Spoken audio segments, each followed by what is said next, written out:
બનાસકાંઠા લોકસભા સાંસદ તરીકે વિજયી થતા ગેનીબેન ઠાકોરે વાવના ધારાસભ્ય પદેથી આપ્યું રાજીનામું। તાજેતરમાં જ યોજાયેલી લોકસભાની ચૂંટણીમાં બનાસકાંઠા બેઠક ઉપર ભાજપના ઉમેદવાર રેખાબેન ચૌધરી સામે કોંગ્રેસના ઉમેદવાર ગેનીબેન ઠાકોરે ભારે રસાકસી બાદ ઐતિહાસિક જીત મેળવતા બનાસકાંઠા સહિત સમગ્ર ગુજરાતમાં રાજકીય અપસેટ સર્જાયો હતો અને આ છેલ્લી બે ટર્મથી લોકસભાની 26માંથી 26 બેઠકો જીતનાર ભાજપની હેટ્રિકમાં બ્રેક મારી હતી।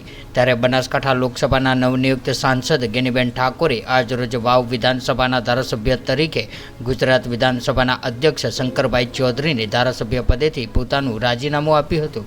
ત્યારે આ પ્રસંગે વિધાનસભા કોંગ્રેસ પક્ષના નેતા અમિત ચાવડા તેમજ સાથી ધારાસભ્યો ખાસ ઉપસ્થિત રહ્યા હતા।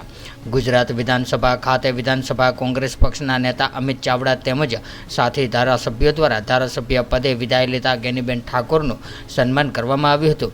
ત્યારે આ પ્રસંગે ગેનીબેન ઠાકોરે સૌ કોઈનો આભાર વ્યક્ત કર્યો હતો।